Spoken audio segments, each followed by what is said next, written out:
What's up? What's up? It's your boy Sean P back again with another edition of Hip Hop Roundtable Reviews. And happy Saturday morning to everybody as we're coming with a morning edition of Hip Hop Roundtable Reviews. So today, and I've been meaning to talk about this all week. Jay-Z recently was named the greatest living songwriter according to the New York Times, out of the top 30 songwriters. Just to say on the list, Outkast was on there, Young Thug. I don't know why they had Young Thug on there in the same list as Bruce Springsteen and Bob Dylan and those guys, but maybe they're just trying to throw in a new age artist to basically attract younger fans, but I don't believe Young Thug should be in there. But as I digress, Jay-Z was named the greatest living songwriter of all time, greatest out of the top 30 that they chose. And with that, Jay-Z did a formal interview with the New York Times, basically explaining, how he went about writing songs, who he thought were great at writing songs, and the key to artists having longevity. You know what I mean? And he made some comments about artists showing growth over time, which sparked a debate online.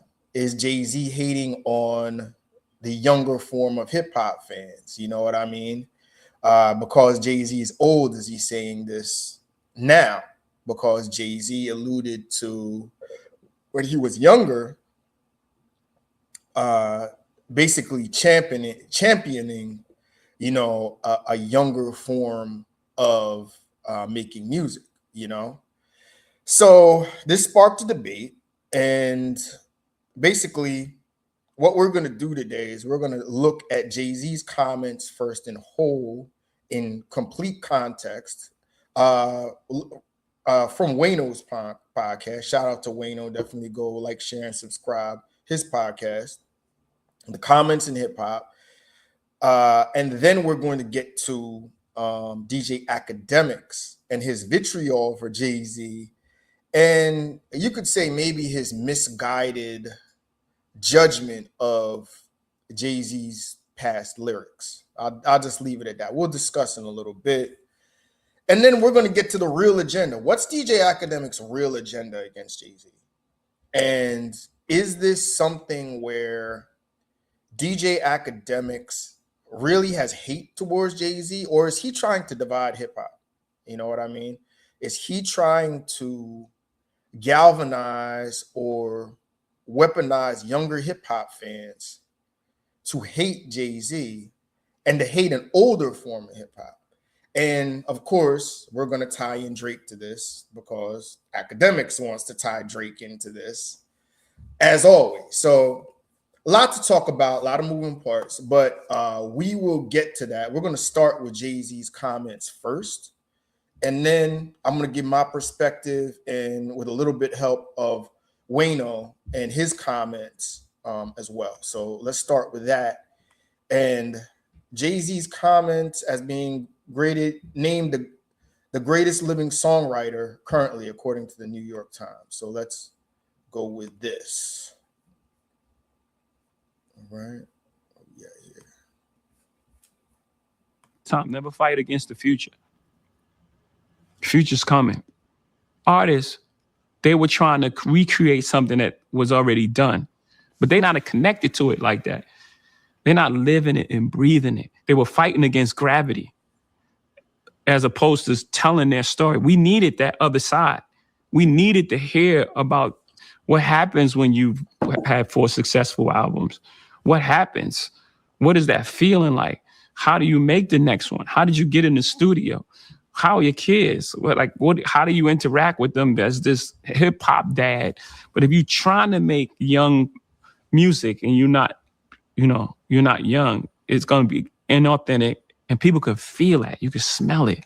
So the best thing that anyone can do, like going through music, is to tell a story. And just keep creating from that space.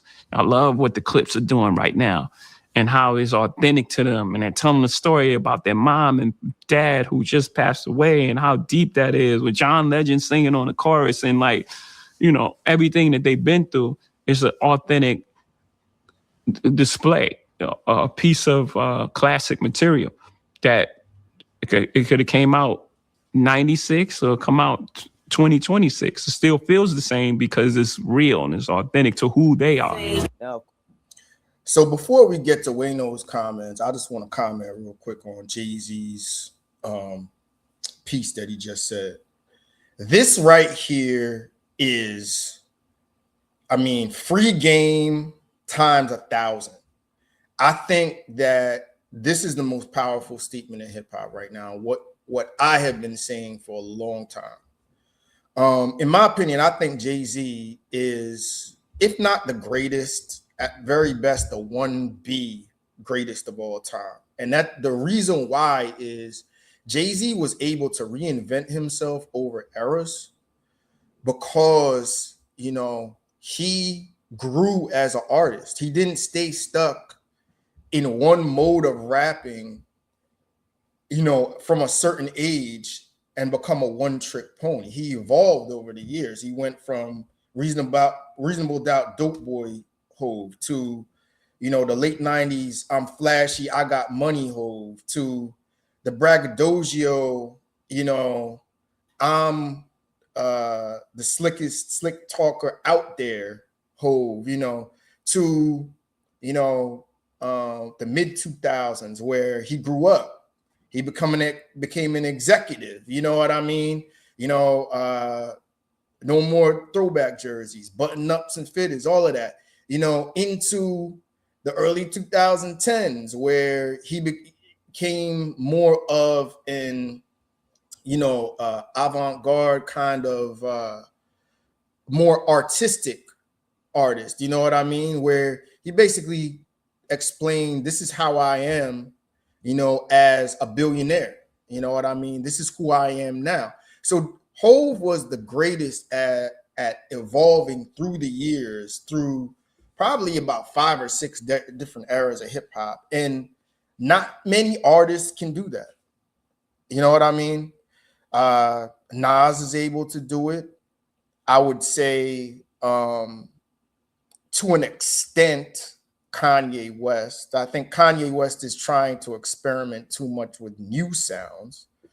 But anyway, I think Jay-Z to me is the artist, the most consistent artist that has grown over the years.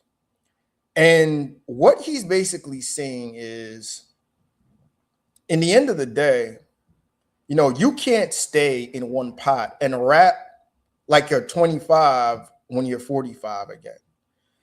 Your younger audience is going to grow just like you. They're going to get older. You have to grow with them and take them with that ride that you're taking them in their journey through life. You can't just stay stuck. And he brings up the Clips, and the Clips are a perfect example. I mean, they were a bunch of dope boy rappers in the 2000s, took 15 years off and came back with a very artistic, avant-garde, you know, with still that dope boy element, but with messages behind that, stories, life lessons. And Birds, he uses the Birds Don't Sing as an example, you know what I mean, of telling that story from the visualization that they used in that. It made that's an excellent song. That's one of a great hip hop song, arguably the best song last year that got nominated for a Grammy. But in the end of the day, excuse me, you know, I think Jay-Z is the greatest example to show growth over the years. And he uses the Clips as an example as to how you do that. And that's a perfect example because they put out, in my opinion, a certified classic, won a Grammy for that. And on top of that, I mean, they grew over time. And artist that you can say is not the example of this is like Lil Wayne, who's still rapping like he's in the 2000s. You know what I mean? And because of that, his fan base has grown. They're older. They're in their 30s and 40s now. And they're like, This shit is, bruh. You can't be rapping about, you know, sipping lean and, you know, sleeping with multiple chicks and doing all this other stuff. I mean, bro, give us something new. Give us some wisdom. Give us some stories. And the funny thing is, Wayne is able to do that because he's done it on plenty of songs and he refused to grow. He just wants to rap, you know, and that's really the essence of what Hov is saying. I think this is the hip hop statement of the year. And the reason why, you know, and we're going to get to Wayno's comments, the hip hop game has fell off, and a lot of hip hop listeners have kind of tuned out and are not as invested in hip hop as they used to be. So let's get back to Wayno's comments now. Of course. Of course, if you still waiting for Jay-Z to address the motherfucking Epstein files, you don't want to hear nothing he got to say. But let's just talk about growth in hip hop and growth in music. This is what's complained about by so many people, that music, rap is so cooked. I personally feel like niggas ain't got no good vocabularies. They don't have no words in their arsenal. They use all the same stuff. They do all the same moves. Everybody dresses alike, or not even if they all dress alike, they all sound the same. And I agree with that. That's the copycat mentality where everybody's trying to go viral with the same played out trap sound and it's not working. And that's the reason why you had, you know, literally last year, you had no hip hop songs in the top 40. People are tired of redundancy. They don't want to hear that shit. New York, you started to have a resurgence when it came to the drill, and Pop Smoke was a person with a deep voice. Then you get 20 other people who had the deep voice. You had Dusty Locane, who sounded exactly like Pop Smoke. He was a Crip from Brooklyn. It was just the same aesthetic with a lot of stuff. And the thing is, Pop Smoke, unfortunately, he passed. He was on his way to being that next hip hop guy. And if he would have lived, I think New York would have came back in hip hop in a much major way because they had a star to be that flag bearer. He was kind of like the Brooklyn version of Future, in my opinion. But fortunately, he passed. But everybody tried to copy his sound, and now that sound has kind of got played out. And because of that, New York hip hop is kind of falling by the wayside once again. Sorry, Dusty, for you catching a motherfucking stray. But I'm just saying, right? We've complained for so long about all of these artists sounding alike, right? And when we talk about these golden eras, and I say even back to the blog era, we had so much diversity where it came with, yeah, Rocky is from Harlem, but he's influenced or grew up listening to Texas music, and he's paying on. And I think the blog era, to follow up off of that, I think the blog era was the last great era of hip hop. That was the era that ushered in Freddie Gibbs, Drake, Kendrick Lamar, J. Cole, you know, Big Sean, Meek, all of those artists. And I think that was the last official great era of hip hop. I think that where hip hop fell by the wayside is the SoundCloud era, where everybody tried to do the same redundant trap sound and different variations of harmonizing or whatever. And if you're stuck on that sound now, you're done. You know what I mean? If you try and do that auto-tune turn up, you're done. That sound doesn't play anymore. I mean, hip hop audiences have grown up. And you got to evolve with those times. And then the Texas niggas is saluting, yet we still hearing that New York don't like the South, or you have people that just say, oh, it sounded the same. Was 2017 and 2016. 2016 was a real shift. You had everybody on there from Lil Dicky, Herbo, Denzel Curry. Like everybody had their own spaces. And then okay, so we're gonna get to the DJ Akademiks portion of this, and what Akademiks had to say about Jay-Z, pushing back on Jay-Z's comments and really twisting the narrative to mean something completely different with his misinterpretation of lyrics. So we'll get to that. Now today, rap has become, they keep making the same songs. Storytelling ain't always that or what's going on. It doesn't even. Now we enter into the realm of academics, and you know, right now he going through his shit with Rock Nation. He feel like Rock Nation got the white van sitting outside his house with the sniper on the roof waiting for him to peek his head out. He done did his depositions for the Megan trial. I mean, the Megan situation and all of that. And keep in mind, I don't think that we get any objective opinions, you know what I mean, when it comes from academics towards Jay-Z, you know what I mean? But. And I'll follow up on that. Now, I'm kind of understanding this academics basically smear campaign against Jay-Z. And I think the Rock Nation situation has something to do with it. But I think Ak is just using that as a cover for his real hate for Jay-Z. I think what Akademiks is trying to do is turn fans and younger fans against Jay-Z. I'm going to get to that a little bit later, but I see what he's doing. It's diabolical. And I think what he's trying to do is destroy hip hop with that.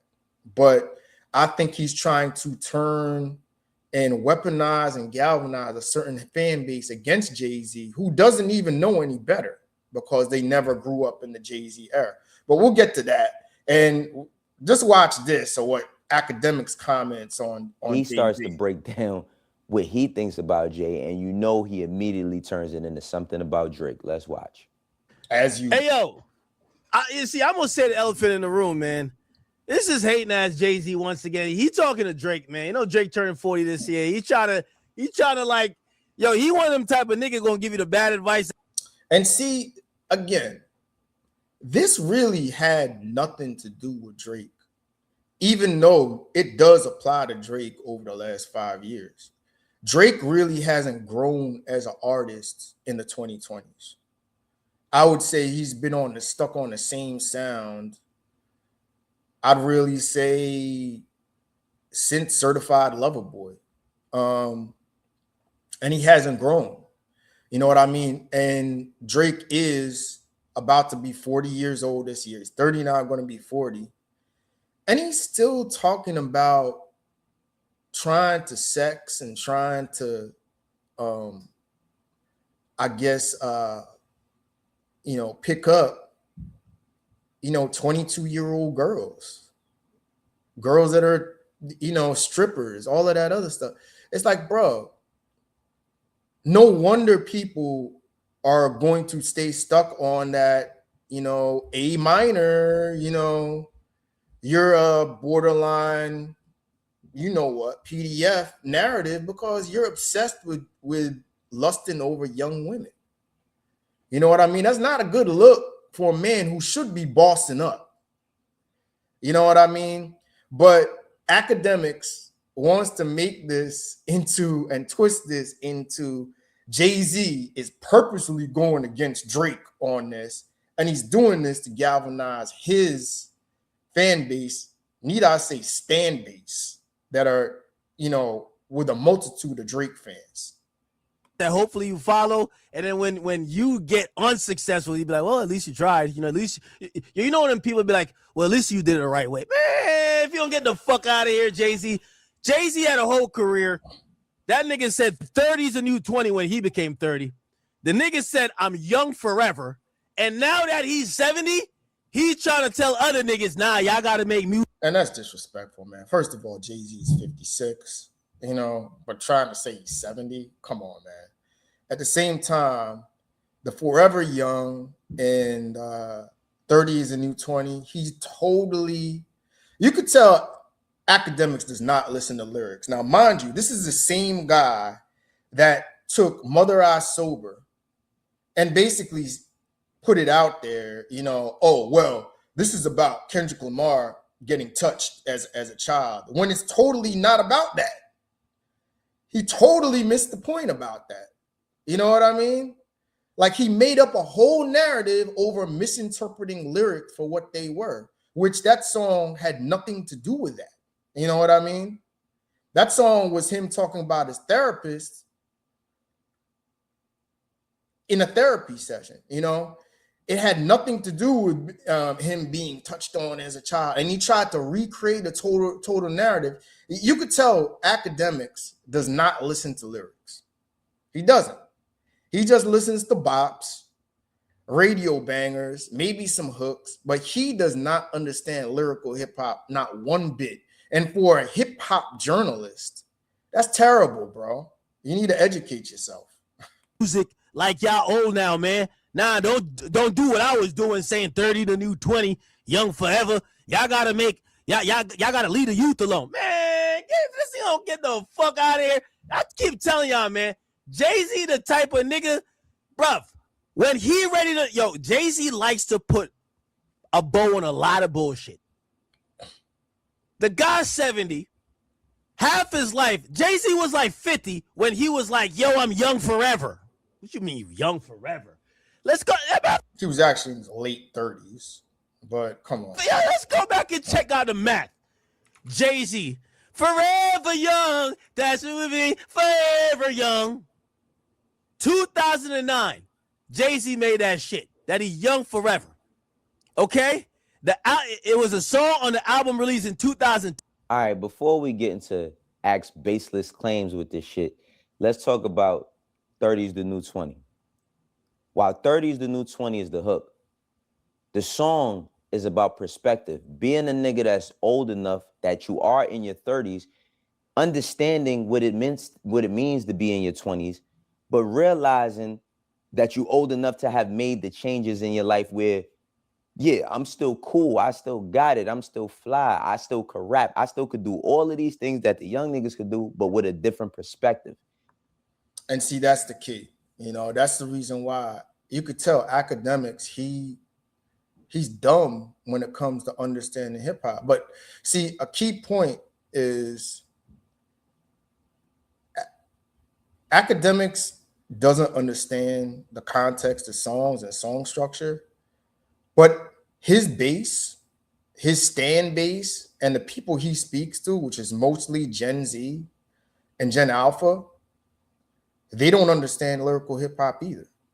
So they basically take his comments as basically gospel, and we're just going to take it because he heard it and run with it, instead of going back and listening to Forever Young to see what Jay-Z was really talking about on there. That's the problem. It's not just Akademiks. It's also the generation and his fan base and his base he's trying to speak to, you know? And that's where the misinterpretation comes, where Jay-Z was totally talking about something different. Jay-Z asked on, what was it? Renegade, do you listen to music or do you just skim through it? And this is the thing about Act, right? Like, immediately you turned it into something about Drake. And what do niggas say? A hit dog gonna holler. Drake is somewhere quiet, getting ready to drop Iceman in like 2 weeks. And here go Act talking about Jay-Z is coming at Drake. You know what that means? That means that you understand the narrative that's been out is that Drake hasn't had any perspective in his music in a long time. Now, we could all agree that there was one point. And on top of that, he's kind of telling on Drake. Because in the end of the day, if you're saying, oh, well, you were 40 at the time you made that song, Forever Young. Drake's now 40. So you're basically saying that Drake is not growing as an artist. You're basically telling on Drake and saying Drake is doing the same thing that Drake is doing the same exact thing that Jay was allegedly doing, you know, talking about being young, you know what I mean, but being older than you really are. So Akademiks, in the end of the day, you're basically exposing Drake for not growing as an artist. You know what I mean? Because isn't Drake doing the same thing? He's 40 and he's rapping music for 25-year-olds, you know, or 20 or under that. You know what I mean? Time where he was having songs where he said or spoke about certain things, but as a man, we hadn't got that depth from him. And even with that being said, I don't think the nigga was ready to make a 444 because he's never been in a relationship, a public relationship, but he did address a lot of things on the Scorpion album that gave him somewhat substance, right? So I will grant that as far as acclaim on when niggas be saying, oh, that nigga ain't got no substance. He don't be talking about shit. No. And see, the thing about it is, you know, despite people saying, well, Drake uses writers and, you know, reference tracks and all of that, Drake can write a great rap song, and he does have depth in his lyrics. He can tell stories. He has a lot of talent. Drake's just lazy. I think Drake's just lazy, and he's relying on dumb hip hop listeners and stans to carry him. And also people like academics that want to push his propaganda out there, you know? So I think Drake's become lazy as an artist. And as a result, he kind of isn't growing when he has the potential to grow. He talked about a lot of real life issues and things he went through on that album because he had to. But then we watched the nigga put barrettes in his hair and, you know, hang with Yachty and dress like Yachty and all of that. And guess what? This is not just for him. It's for a lot of people who don't. And that's corny too, because Drake now, I'm gonna put it to you like this, and I'm gonna say Drake from an image perspective. I think Drake now is trying to fit in with, I'd say, basically college kids. You know what I mean? And he's 40 years old when you should be bossing up. You're trying, like, really, it's like you're trying to be the cool old guy, you know, who went off to college or is 30 years old, still trying to hang out at the high school parties or the college parties to pick up, you know, college girls. And see, you can't escape the narrative of, hey, Drake, I heard you like them young. You're trying to fit in with young men, dress like young men. You're making songs about young women and, you know, lusting and having sex with younger women. You know what I mean? What's it going to be when you really should be rapping about how you're a boss right now? You know what I mean? So, I mean, and you can't escape it. I mean, you feed right into the, hey, Drake, I heard you like them young narrative when you're trying to act like you're 22 years old. Act and dress like you're 22 years old. Don't grow up. Look at people like Jeezy. Well, I'm going to keep it 100. Alan, yeah. I mean, now and then it'd be fun to hear the nigga go back. Forever Young is a song from Alphaville, a pop band that dropped the song in 1984, 2 years after I was born. Yes, I was born in the late 1900s. You feel me? But it's an iconic classic record that did really, really big. And when he sampled it, the whole concept of being forever young was about his legacy living forever, about how people who are older that grew with his music would then pass that shit down to their kids. And that's exactly right. That's about making timeless music. And see, that's another thing that's lost in all of this is, and Jay-Z said it in his comments too, the goal is to make not just songs that hits for now, but songs that are going to last 10, 20, 30 years down the road. Like a Jay-Z's New York State of Mind. You know what I mean? Jay-Z's, you know, public service announcement. You know what I mean? I'd even say Jay-Z's Hard Knock Life. You know, those songs can ring off today. You know what I mean? Now we're going to bring it back to Drake. I mean, I don't see many songs Drake has put out in the last 5 years that are really timeless. Like, you go back to Scorpion, like God's Plan and Kiki, If You Love Me. Those songs are timeless records. Drake is falling off in that department because outside off of All for the Dogs, I don't know what was a timeless song off of there. First Person Shooter went #1, but that's not timeless. And really, Cole outshined him on that record. You know what I mean? So that's really not a great example. I mean, I don't know about Nokia, but in the last 5 years, Drake really doesn't have a lot of timeless hits.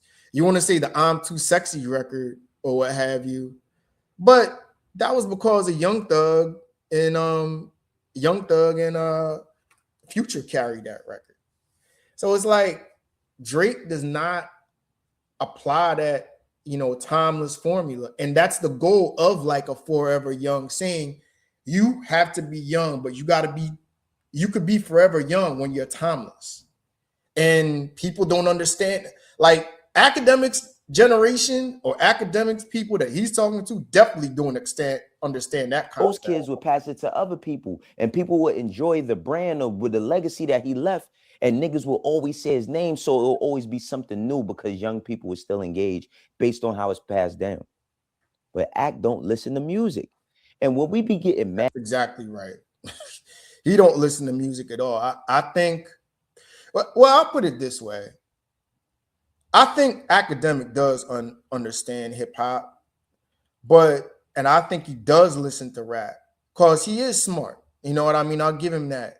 But I think he plays dumb for the audience that he serves and basically dumbs down everything to make everything about bops and viral songs and, what he calls fun music. You know what I mean? But Academics, I think he does understand lyrics in hip hop, but you got to understand, Academics is not about hip hop. He's not about being a hip hop journalist. Academics wants to be a narrative validator, an extreme narrative validator, meaning he don't care about what the music context is of it. He just wants to go against and push back on what the mainstream narrative is or perception of an artist or a song. And he wants to drill that in the ground to prove in his head that he's right. And with that, his little stand base, all they do is they eat it up because they don't really listen to the music. It always comes back to listening to the music. And if you don't listen to the music, you're not going to understand, which he really doesn't do because he is just an extreme opinion narrative validator. That's all he is. Mad and upset and shit about a nigga saying something that's crazy, we also have to keep in mind that who's the messenger. Now, Aki do got his claims of when he want to talk about Drake and he does this song and that song and that and this, but keep in mind the depth that the nigga's talking about, it even applies to you, Ak.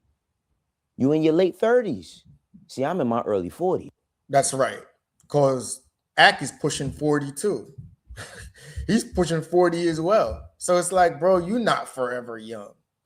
But you're commenting on older men doing what you're supposed to do, maturing with the music. I mean, you're kind, and let's not be honest. You had a couple of weird altercations with some teenagers too. You know what I mean? I'm put it to you like this: if you're over the age of 35 and you're interacting with people that are under 20, I'll say under 25, but let's say under 21, unless they're your direct family, that's really, really, that's weird. That's really, really weird and questionable behavior. That's all I got to say. You know what I mean? And why are you trying to appeal? Well, I'll get to it. Finish this. I look forward to getting into my 50s one day. I look forward to seeing my kids grow up and be the ages that I am. I got a daughter that's 24. You know how great that shit feels to see her accomplish shit that me and her mom didn't accomplish at her age, and watch that and still put her on this shit. You know what I mean? Let's get to let's just watch this last part. Jay-Z is 56 in 2026. That means in 2010, which is 16 years ago. 16 years ago, this nigga's 40, talking about he forever young. 40. I'm forever young. That's who be forever. Mind you, DJ Akademiks is like 38 or so. And you're the one trying to interact with 16, 17-year-olds, hang out with college kids, and has an audience of and tries to appeal to college kids, bro. So who's the real one who's trying to be young or appeal to? It's like, bro, you're old too. You know what I mean? So the hypocrisy is just ringing off on all types of levels here. Hating ass nigga. Hating. You know why? The other niggas, yo, hip-hop's top guys now, they're about to be 40. You know what he's trying to tell them?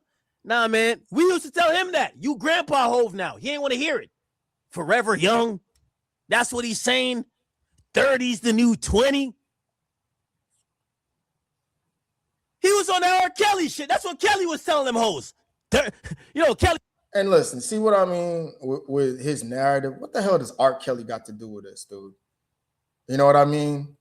He just brings a random R. Kelly out there because obviously R. Kelly has transgressions and is in jail to basically, you know, put a spin on a narrative that has nothing to do with the conversation. He was telling them 16 the new 26. Like, I don't know what Kelly was telling them, real talk. But he was trying to switch up the 8. What you mean 30 the new 20, gang?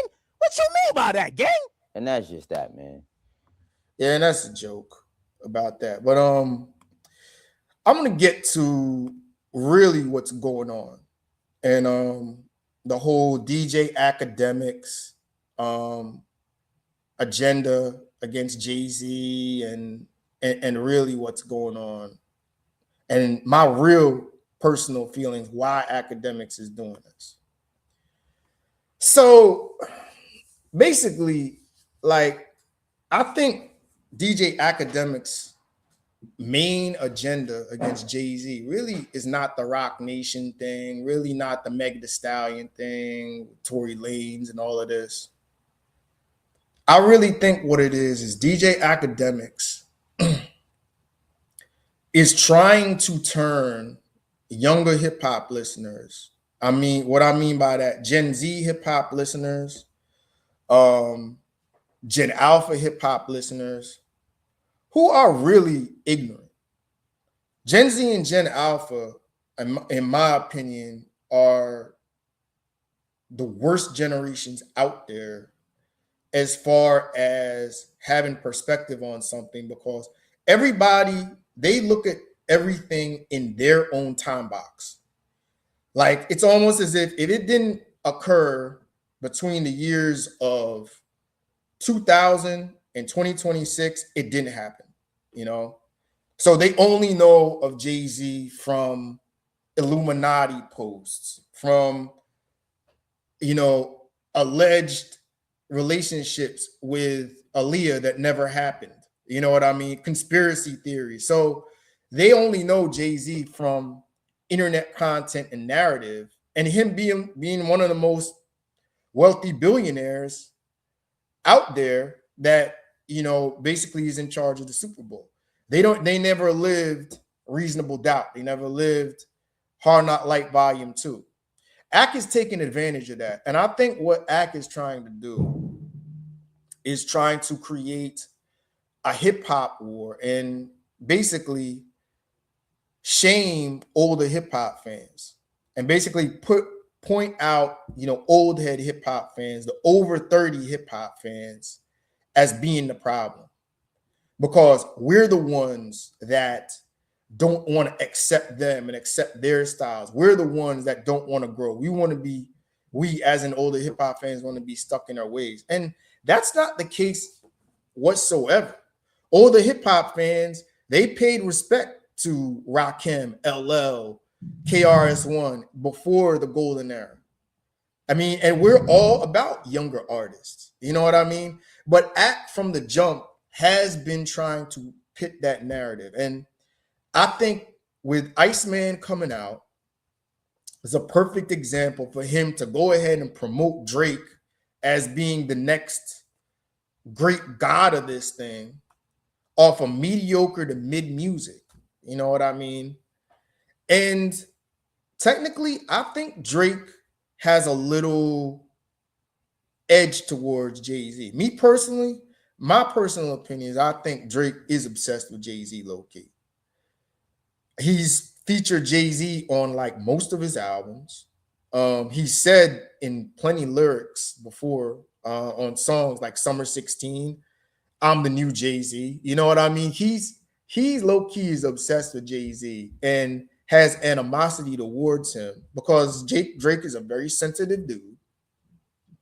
And I think he wants to be Jay-Z. He wants to be looked at as Jay-Z because Jay-Z, you know, from a real hip hop perspective, is almost the level of perfection.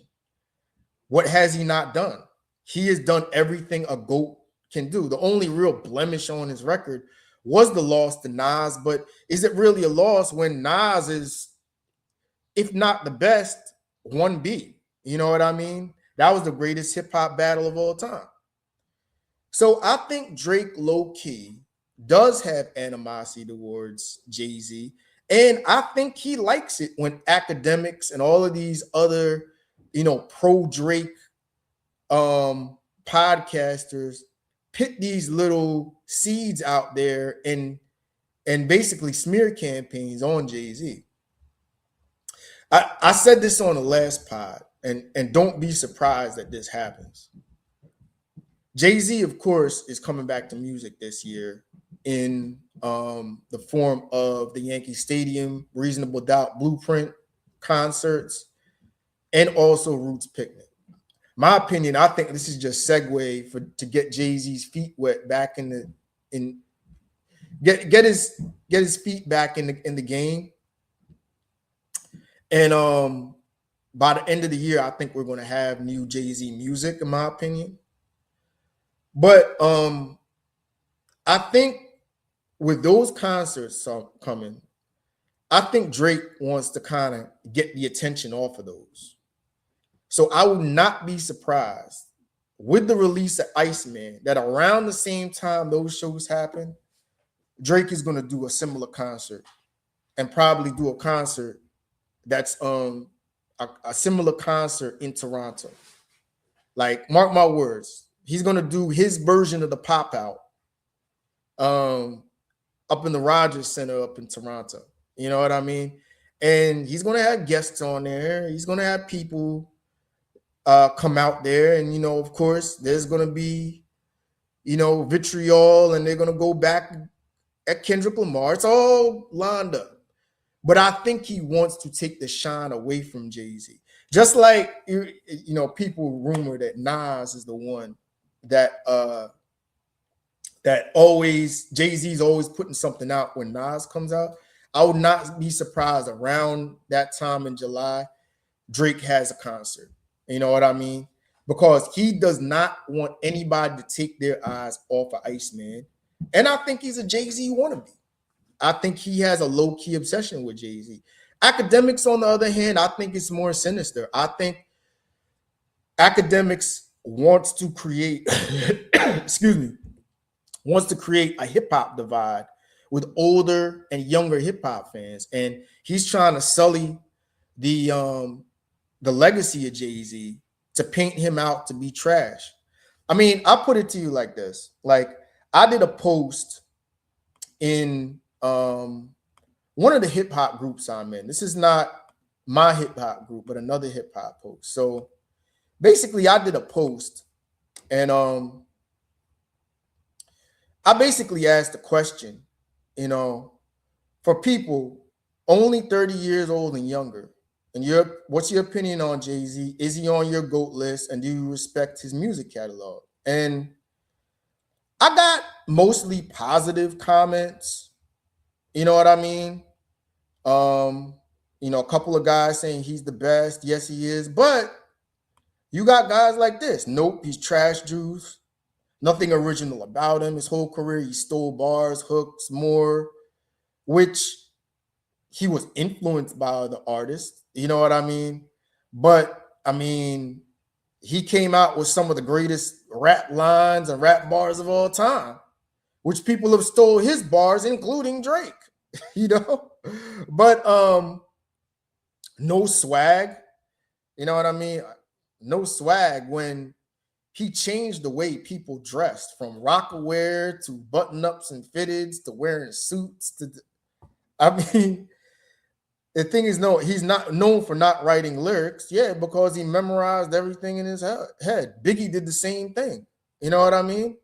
But this younger hip hop fan really didn't care too much for Jay. But overall, it was, mostly positive comments about Jay-Z.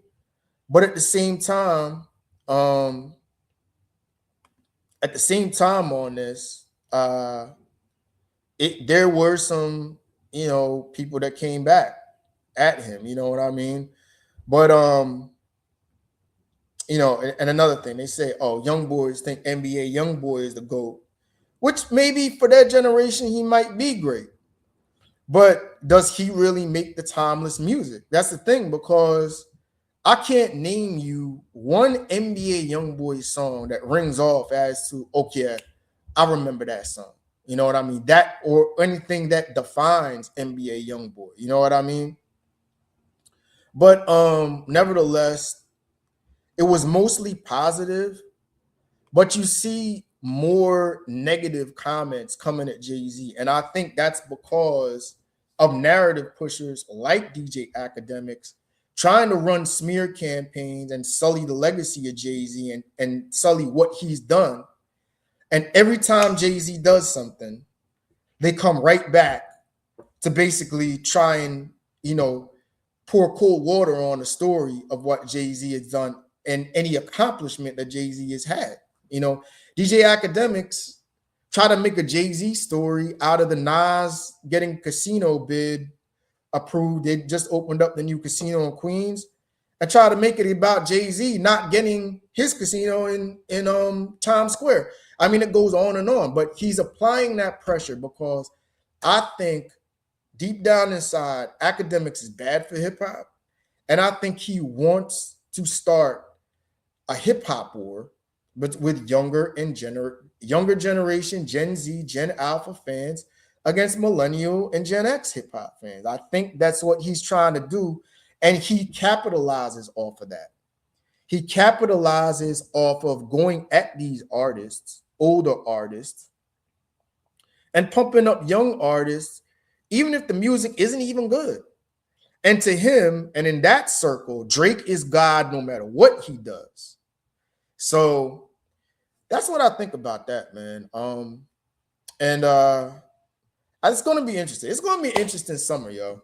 It's going to be an interesting summer because I do think Drake has a mini obsession with Jay-Z. He's obsessed with Kendrick Lamar.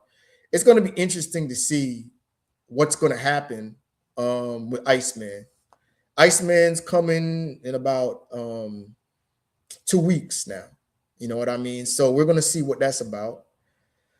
But again, like, share, subscribe, Hip Hop Roundtable Reviews. Tell me what you think about Jay-Z's comments, about DJ Akademiks' campaign about Jay-Z, about the state of hip hop now, and do older artists really need to stop hanging on to who they used to be and grow in order to become great artists, as Jay-Z is saying? You tell me. We're going to be back with some more content. I'm thinking maybe in a couple nights, I might have some things to talk about and discuss, or some reviews. But with that, enjoy the rest of your Saturday, and I'll come back with some new content later. All right? Peace.